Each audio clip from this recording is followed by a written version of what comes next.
So I'm Kevin Van Leggen. I am the principal here in Altario, at Altario School. I have been principal for the past 2 years, moving from southern Alberta to Altario. We had never heard of Altario before the offer came, but we just took a leap of faith and ended up here. I was the 5th principal in 5 years, right? So they wanted a principal that was going to stay and wanted to become part of the community. But they were very much welcoming, helped us move in, invited us to different things, and they were all about, we want not only Kevin, the principal, to be happy, but we want his wife and children to be happy, right, and to feel comfortable. And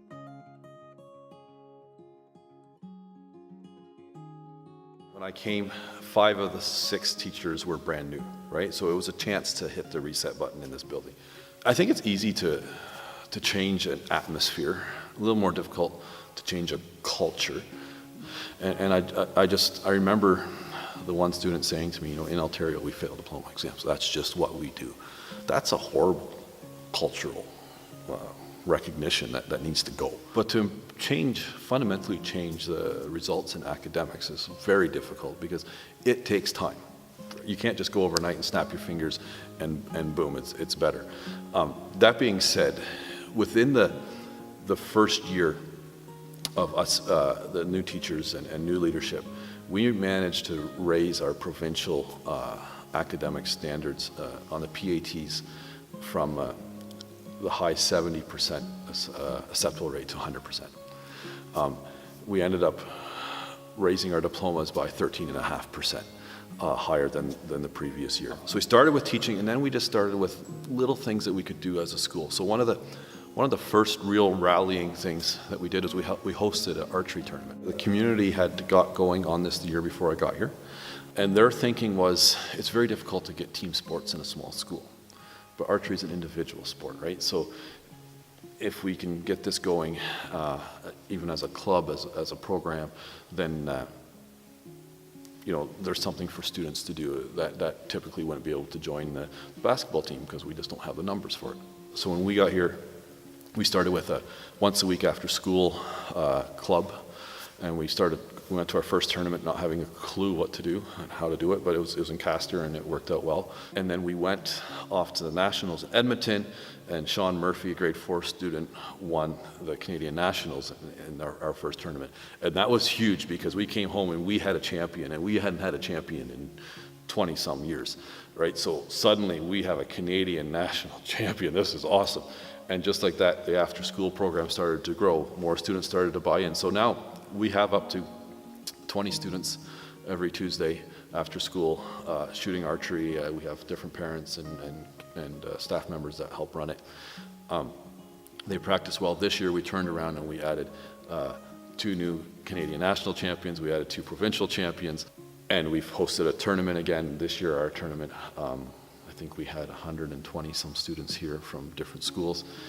And the students that even are not involved in archery were so proud. They said, for once people are coming to us. We always go to the other schools. Success is contagious, I think. Right? It's fun to be successful, and it's suddenly, this is what we do. We don't fail, we do well.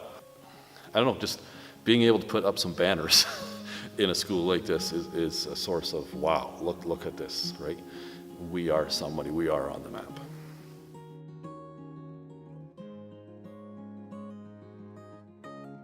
Schools are anchors of communities and rural communities.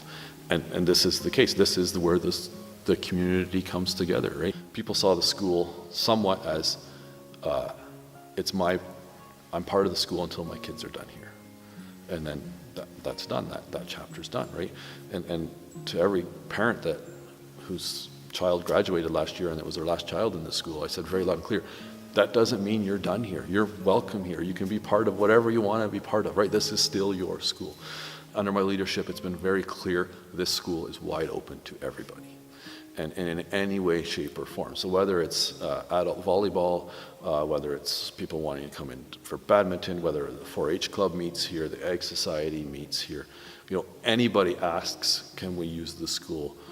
As long as it's a legitimate purpose, the answer is always yes. One of the initiatives that came out, started this year, I partnered with Neutral Hills Learning Center, and they come in here twice a week in the afternoons and in the evenings, and they teach about 12 foreign workers English. Working with Ukrainians, we discovered Ukrainians missed their gardens from Ukraine. They had these huge gardens, and they worked in a community garden project that worked with the local schools. And we were like, whoa, okay, here's the connection, right? So we went to the person that employs the Ukrainians and said, what do you think? And he said, absolutely, any equipment you need, anything you want, have it. And this idea started to grow. We found a location for the garden. We approached the Ukrainians. They're excited about it. We started approaching different groups, and we're in the infancy stages. But hopefully this time next year, we're getting our first harvest from a pretty significant community garden.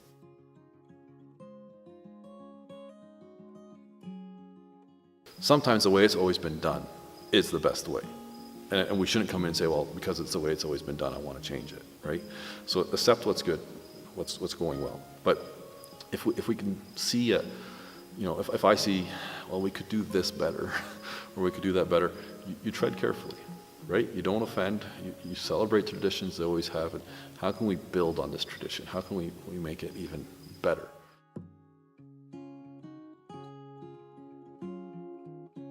And I think if the one word it is to care. And how can you not be inspired by a leader who cares? It's really, that's, in my opinion, that's the secret. You're invested, you're here, you're present, you're visible, and it matters to you, right? And if you do that, people get on side. I'm excited to have my family in this community. For years, they've dealt with people coming in. They're using this place as a stepping stone, which is fine, career-wise, when it comes into education, and spending a year or two or three, and off they go to bigger and better things, right? Versus coming in and saying, I love this, and this place is so good for my kids, right? My own boys are in this school. We believe in this place. This is a good place to be. This is a place you want to raise a family.